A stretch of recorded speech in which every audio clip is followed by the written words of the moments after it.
Washington Yepes y Licenia Espinel comparten un diálogo con el invitado. En Punto Noticias hablamos de...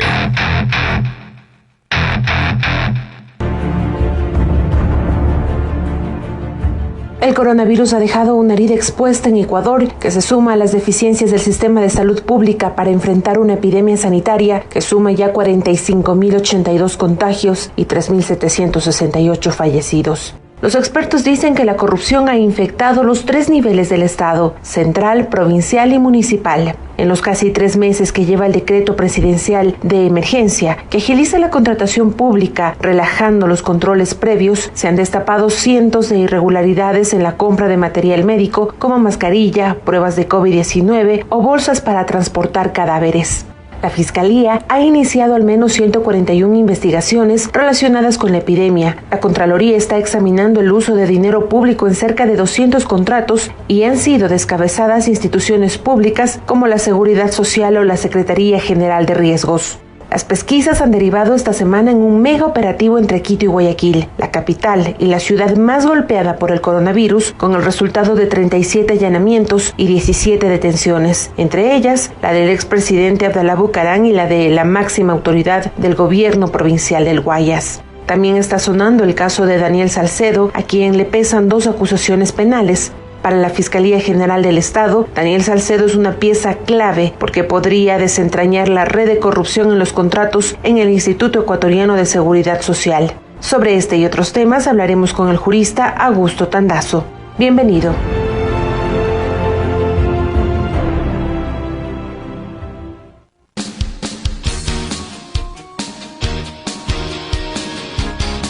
Las 7:38. Bienvenido, Augusto Tandazo. Como siempre, un placer escucharle y conocer los criterios de esto que yo he calificado como una tragicomedia, cuyos actores, por cierto, son bastante conocidos en el país. Ya Diana Dávila ha hecho una contextualización del tema que refleja de cuerpo entero la dolorosa situación por la que atraviesa el Ecuador. Su comentario, doctor Tandazo, muy buenos días. Buenos días, Washington, buenos días, Licenia, y buenos días, audiencia.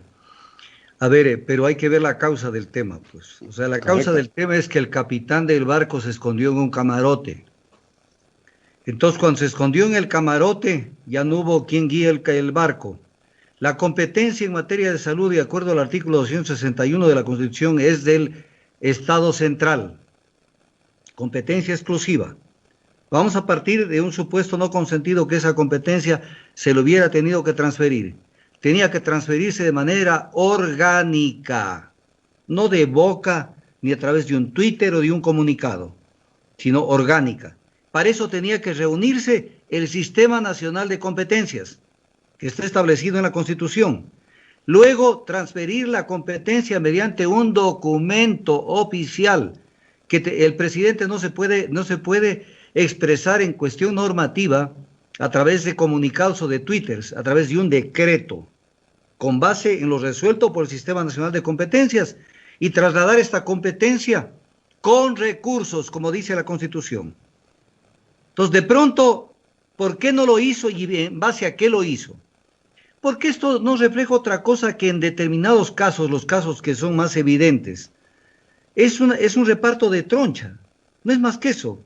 O sea, ¿qué hace una cantidad de familias o de personas o de nombres políticos entregando o vendiendo o comercializando o portando insumos médicos para la pandemia? Entonces, se ve con toda claridad y se ve toda esta otra tragicomedia de esta avioneta que sale de Guayaquil, porque no sale de Machala, sale de Guayaquil. Y va a parar en Tumbes donde se estrella. Primero cambian la placa y etc. cosas para... Y entonces, ¿qué es lo que tratan de ocultar? Y sale el dueño de la avioneta y yo no he sabido qué hicieron con mi avioneta, que además es pariente cercano de Otto Sonnenhorstner. Entonces, esto es un reparto de troncha. Más o menos fue, vean qué hacen con la emergencia, cómo facilitan el robo en pandemia. Por eso es que estamos vigilantes. No son estos los únicos casos, hay más casos. Hay más casos de toda esta fiesta que hicieron con el pueblo ecuatoriano en medio de semejante tragedia. Y entonces eso demuestra que no hay gobierno, no hay. Cuando él dice, vean ustedes lo que pueden hacer. O sea, nos ha reflejado de cuerpo entero lo que somos como país. Pero lo que somos como país por medio de cómo somos gobernados. Mira, por ejemplo, regálame un minuto para salirme del tema, en un tema que es, esto es brutal. La Asamblea Nacional es inducida por el presidente, porque como es un gobierno de todos, pero de todos los empresarios de la derecha neoliberal, porque también hay empresarios de los otros. Entonces, lo inducen, porque dicen, ¿cómo les arreglamos la vida a los empresarios para que voten gente, precaricen la relación laboral? Y lo inducen a la Asamblea Nacional a que interprete el artículo 169, numeral 6 de la Constitución. ¿Y qué es lo que hace la Asamblea Nacional? Lo interpreta. Y lo interpreta de una manera fea. Pero igual, en el BET, pero aquí viene el tema. Esto es de Ripley. Esto es de Ripley, Washington y Licenia. Regresa esta interpretación que consta dentro del texto de la Ley de Apoyo Humanitario al presidente, y el presidente, que parece que no tiene secretaría jurídica, se pone a modificar la interpretación de la Asamblea Nacional. Entonces dice, no, a mí ese texto interpretado ya por la Asamblea Nacional, mejor me gustaría que conste de esta manera. Se abrogó funciones. Violó el artículo 120, numeral 6 de la Constitución, porque es prerrogativa de la Asamblea Nacional interpretar con carácter generalmente obligatorio las leyes. No es facultad del presidente de la República.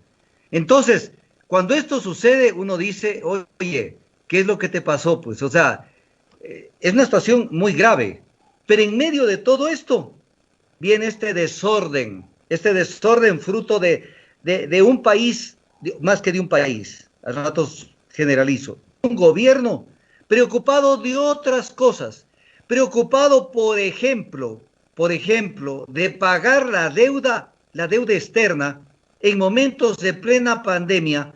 ¿Cuándo? Pero no en condiciones así normal.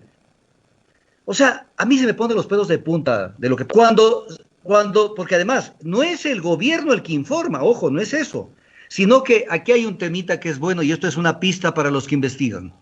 La Bolsa de Luxemburgo es un sistema en donde se inscriben las transacciones de deuda en el mundo.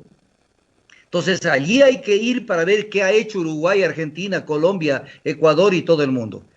Y entonces comienzan a aparecer cosas como que pagó los intereses de los bonos robos de 2020 cuando no debía pagarlos. Y dijo que no los pagó, y los pagó. Pero luego aparece un pago a Goldman Sachs de $1.000 millones de un crédito que vencía en el 2022.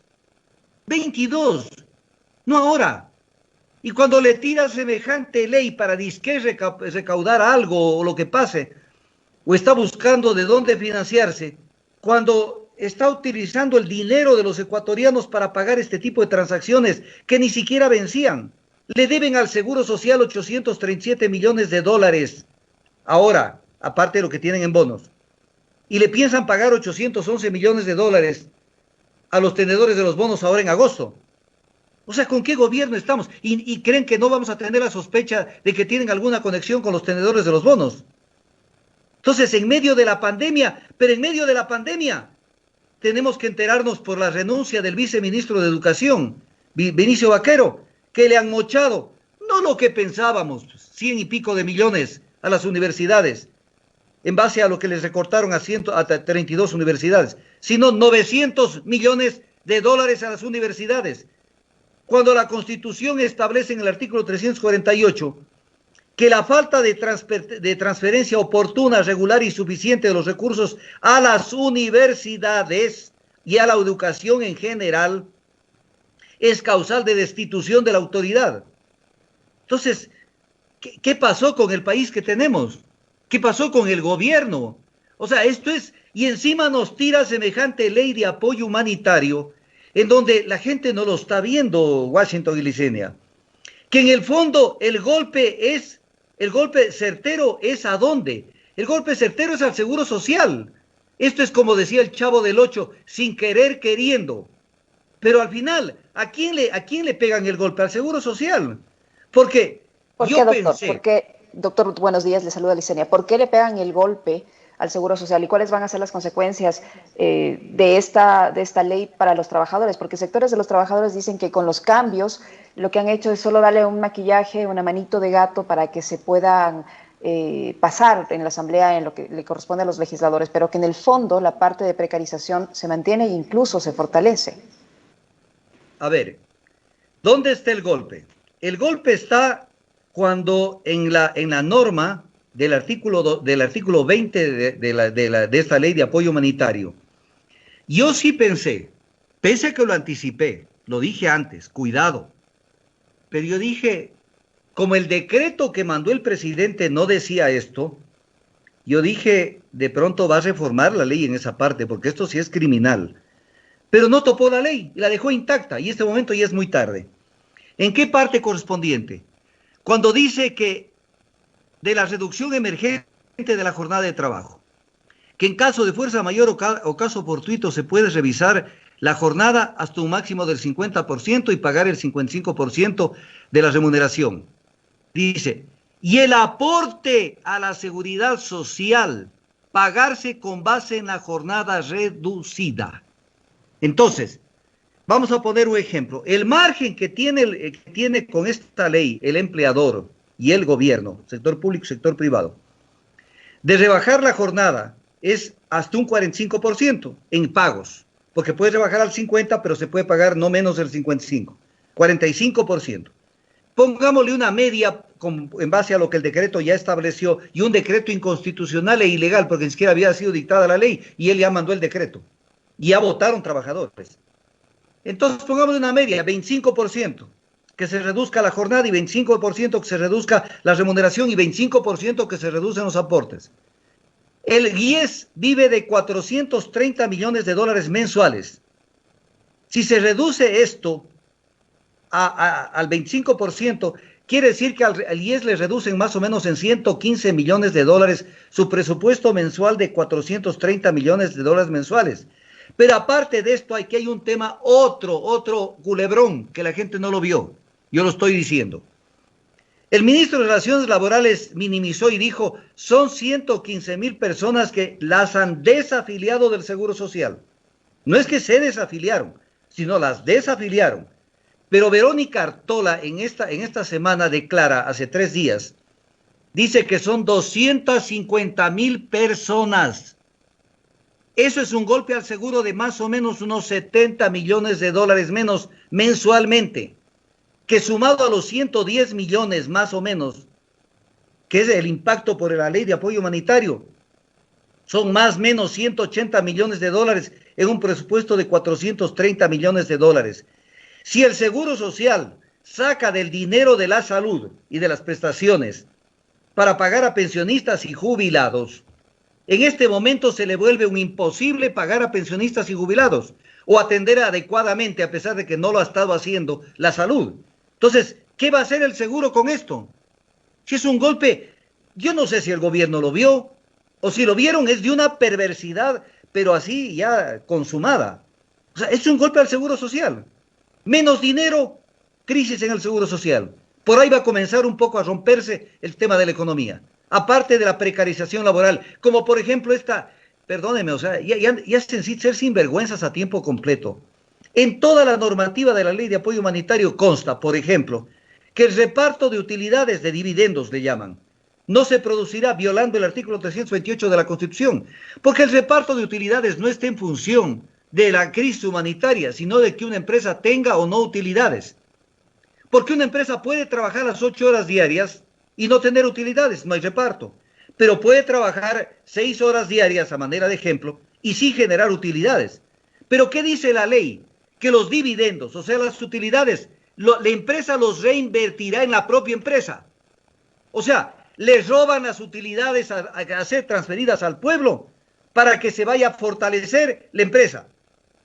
O sea, esto ya es el colmo de los colmos. Pero Augusto, tenemos una desoladora situación en el país. La gran pregunta, y quiero transferirte esta pregunta, es ¿cómo frenamos esto? Porque estamos ya a fin del gobierno y el gobierno de Moreno pues se va a ir cantando y bailando y deshaciendo y desestructurando y destruyendo el país. Alguien tiene que parar esto. Esa es la gran pregunta que tenemos que hacernos los ecuatorianos. Sí. Y te la hago. Tu pregunta es muy pertinente, Washington. Qué pertinente la pregunta. Cuando uno ve esto y ve lo que se maneja en los hilos del poder, que esos no son hilos visibles, hay que aprenderlos a ver. Entonces uno dice a dónde nos llevan. Por ejemplo, el alcalde Yunda como que no dijo nada. Dijo, si sigue así este tema de la pandemia, vuelvo a rojo el próximo lunes y lo anunciaré el domingo. ¿Por qué? Porque esta ley, ya los trabajadores tienen que estar leyendo pues esta ley y dándose cuenta de que le están aplicando lo mismo que a George Floyd. De otra manera, despacito, aquí en la yugular, le están apretando el pescuezo para que no quede la huella incluso. Van a matar la economía popular. Entonces están viendo esto y Yunda ya se prepara. Vamos a volver al semáforo en rojo. Y los partidos políticos miopes, por ejemplo, ¿qué es lo que hacen? Todos por unanimidad, incluyendo los que sabemos, pidiendo el aplazamiento de las elecciones. ¿Qué son las elecciones en el fondo? Son un show donde se reparten camisetas, se reparten comida, se paga gente que vaya y etc. cosas. Si en este momento están débiles es porque Lazo no puede salir a repartir camisetas. Es porque Nebot no puede salir a repartir alguna cosita. Entonces, ¿qué nos interesa? ¿Va a pasar algo si se difiere un mes, por ejemplo, las elecciones? No va a pasar nada. ¿A quién le están haciendo el juego? Abran los ojos. Y luego sale Virgilio Hernández, a quien lo aprecio. Y se equivoca y dice, las elecciones, las preliminares, las primarias, las haremos mediante voto telemático. Voto telemático. Todo lo telemático es susceptible de manipulación. Y justamente por ese lado es que nos quisieron y nos quieren llevar con el Consejo Nacional Electoral a un voto telemático. Si con el voto normal, con papeletas físicas, a veces hacen las trampas que han hecho en este país. Peor con voto telemático. Entonces tenemos que... Y otra cosa. Están a punto, pero a punto, de comenzar a privatizar los sectores estratégicos y los servicios públicos. Están a punto. Tienen listo la fusión de Petroecuador con Petroamazonas. No solo para votar gente, que de hecho es lamentable, sino para dejar una mini empresa y con eso entregar los activos. El tema es claro, por Dios, entiéndanlo. El tema de las hidroeléctricas, el tema de CNT. O sea, quieren ir, el tema de los campos petroleros, quieren ir a esa privatización. Y nosotros esperando recuperar la patria en el 2021. ¿Qué es lo que vamos a recuperar de la patria? Los listones que han dejado votados. Entonces no tenemos otra alternativa. Y el ejemplo nos lo dio Estados Unidos. Cuando pasó con George Floyd, la gente no dijo, no, el distanciamiento físico, tenemos que estar a 1,5 metros. No, señor. Tenemos que urgentemente responder a esta pandemia de la corrupción, a esta pandemia de la deshumanización que ha sido este gobierno, que quiere cerrar con broche de oro la entrega del país al neoliberalismo y darle en bandeja de plata al Fondo Monetario Internacional y a las transnacionales para que hagan lo que les venga a la regalada gana con el país. Entonces el lunes tenemos que retomar la protesta. No tenemos otra alternativa. Y el tema no es de que va a haber más contagio, porque no hay contagio cuando la ministra Romo dice, vamos a abrir la economía, ahí no hay contagio. Pero cuando dicen protestas, cuidado porque puede haber contagio.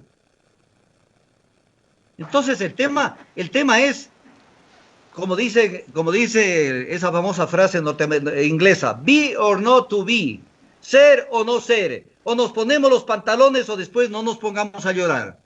Entonces este es el momento de actuar. Este es el momento de decir, ya basta porque el Ecuador no va a ver pasivo cómo se despedazan y cómo se destroza la economía popular y cómo se entrega a manos llenas los activos del Estado que le han costado al Ecuador decenas de años construirlos. bajo esta simulada concesión que no es más que una privatización. Doctor, se hablaba hace un momento del reparto, sin embargo, el presidente de la República en una entrevista reciente ha negado dicho reparto, a pesar de que su entonces hombre fuerte, el señor Cuesta, lo reconoció o al menos lo mencionó. La misma ministra de Salud, antes de salir, hablaba de un evidente reparto de hospitales. ¿Cómo creer entonces esa versión del jefe de Estado que asegura que no ha habido reparto? Y cómo darse cuenta de esta situación que posiblemente hubiera pasado inadvertida si no había la emergencia sanitaria, tomando en cuenta que de acuerdo a las autoridades estas irregularidades vendrían desde años atrás. ¿Cómo lo hubiéramos podido notar si no había la crisis sanitaria? Esto hubiera pasado absolutamente inadvertido, el reparto de los hospitales, la corrupción no siquiera se hubiera conocido. Licenia, pero antes de la pandemia ya estaba repartida parte de la troncha, pues. Por eso le digo. CENEL ya era parte de la troncha y no había la pandemia. Entonces, el reparto es una constante, porque es parte de lo que le piden al gobernante de turno para estar con él votando todos los días. Entonces, el reparto no necesariamente es con instituciones, también es con espacios de poder. El reparto también es haciendo que trabaje en función de una candidatura o de dos candidaturas. Cuando él dice, por ejemplo, por allá por octubre, como que no dijo nada, ustedes les dijo a Lasso y a Nebot el presidente Moreno, ustedes pueden asumir perfectamente en algún momento la presidencia de la República. ¿Por qué no pensó en alguien de su propio partido? ¿Por qué tenemos que al pasar el tiempo enterarnos lo que acaba de decir Elizabeth Cabezas esta semana, al inicio de la semana? Esto es, independientemente de a qué partido se maneje Elizabeth Cabezas, hagamos una abstracción. Esto es una vergüenza para Moreno. Cuando Elizabeth Cabezas sale y dice que ninguno de los miembros del gabinete ministerial pertenecen a Alianza País.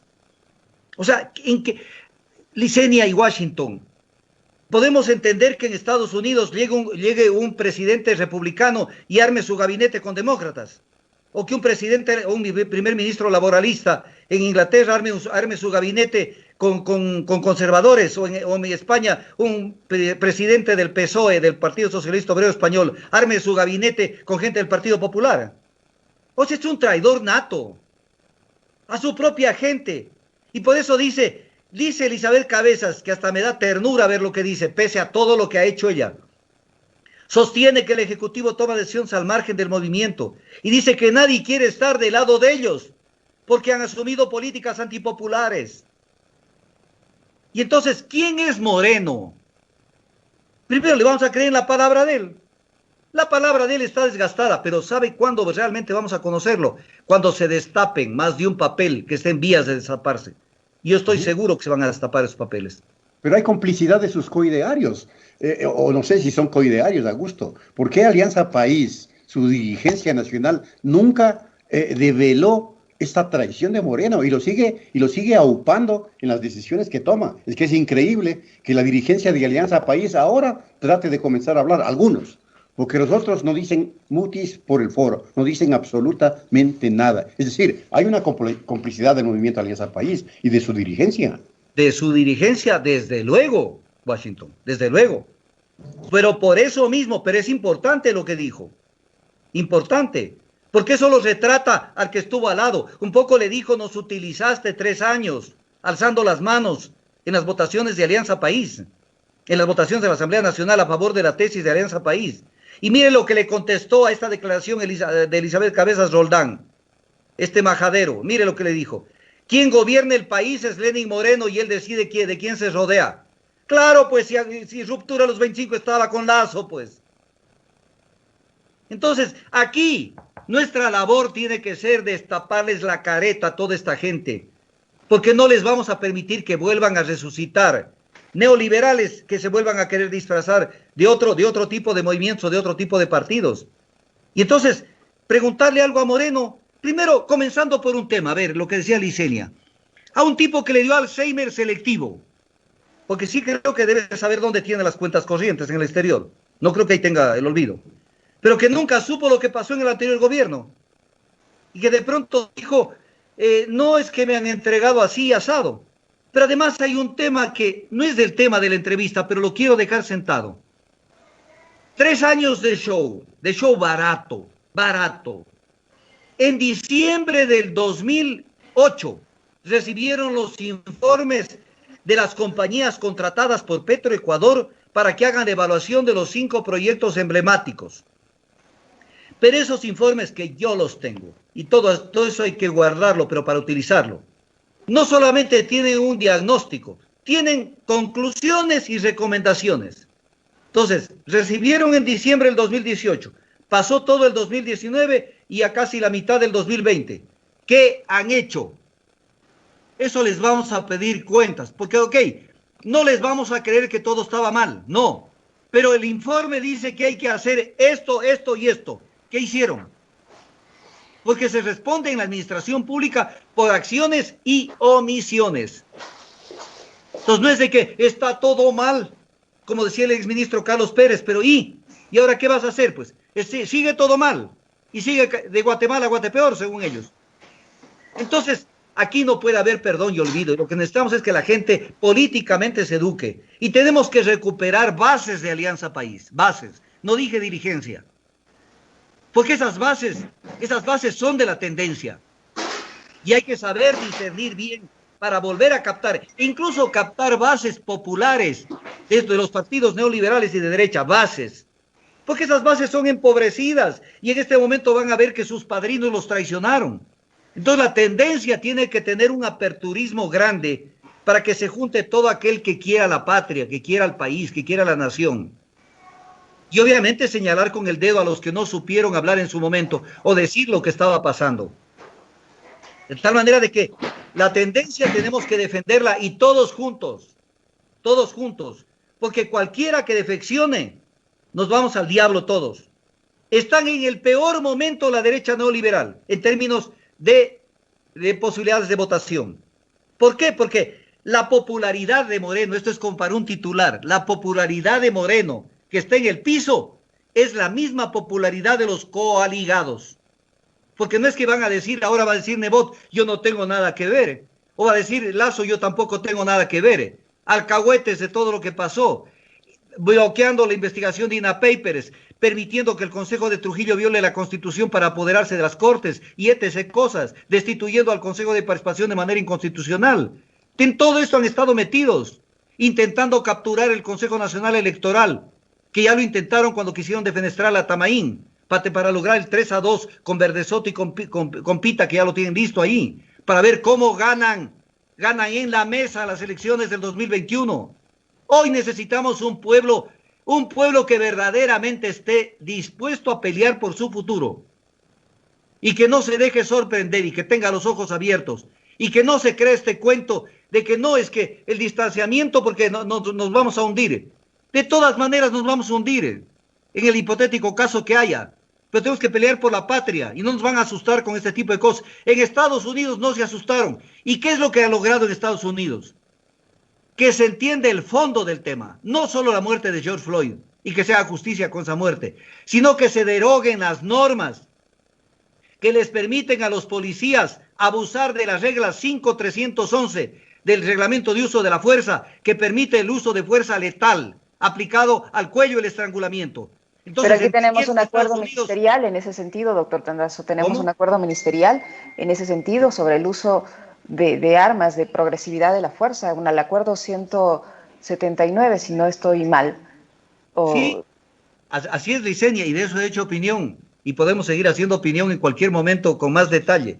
Pero eso es un reglamento en donde yo les hago un llamado a los militares, en pasivo y en activo. Toda la vida han dicho algo que es correcto. Nosotros somos militares, no somos policías, tenemos una formación diferente, no nos pueden involucrar en esto.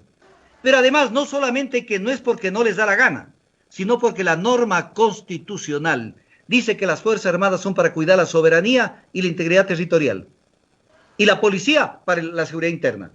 Entonces, cuando el ministro de Defensa dicta un reglamento para el uso de la fuerza, en materia de, porque lo dicen textualmente, en materia de, entre otras, manifestaciones, y dice que se realizarán, entre comillas, operaciones militares.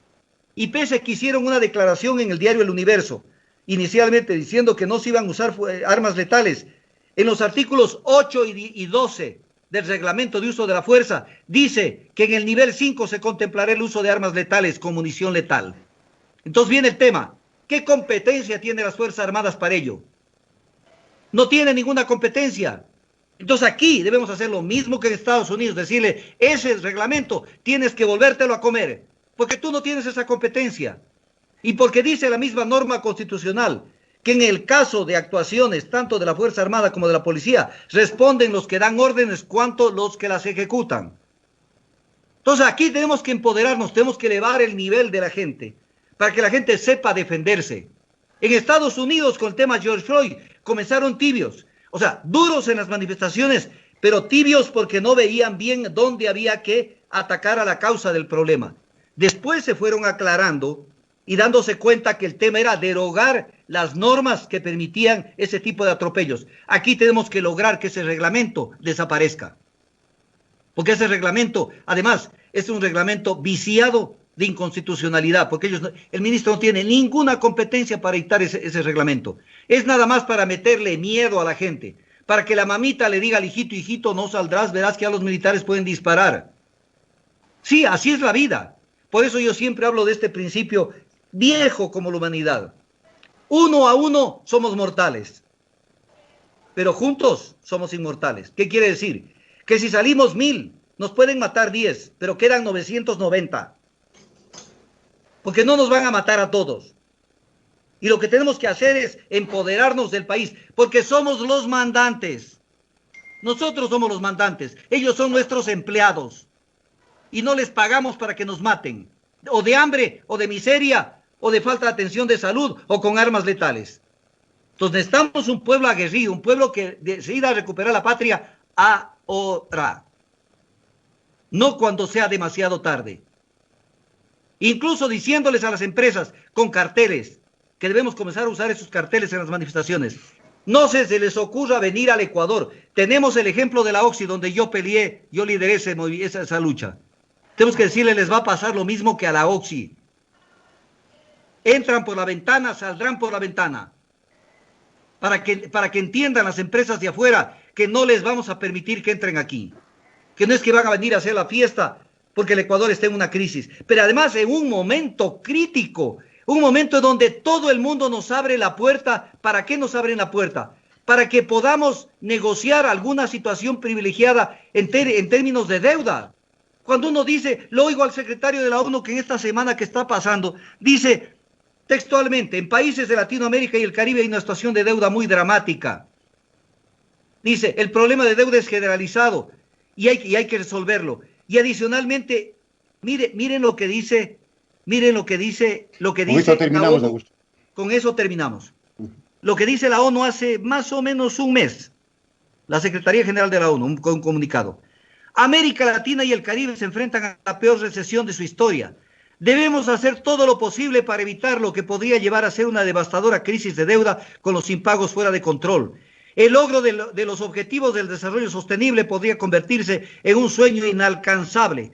Los acreedores y los deudores deben compartir su responsabilidad, que es la tesis que la vengo sosteniendo. La reestructuración de la deuda debe ser oportuna, sistemática, eficaz, justa y renegociada de buena fe. Mientras la ONU, no quiero seguir hablando por el tiempo, nos abre una gran puerta para caminar en reestructurar la deuda. Aquí lo único que saben es querer pagar la deuda. Entonces viene la sospecha. ¿No será que eres conocido, que conoces quiénes son los tenedores de los papeles? Y esto el pueblo tiene que entenderlo. Nos abren una avenida para transitar a renegociar esa deuda que ha sido perversa en términos de tasas de interés y en términos de cómo nos han presionado, especialmente en los últimos 3 años. Entonces tenemos todo a nuestro favor. Y el Ecuador lo único que quiere es pagar la deuda porque el ministro de Finanzas lo único que se le ocurre es hacer eso.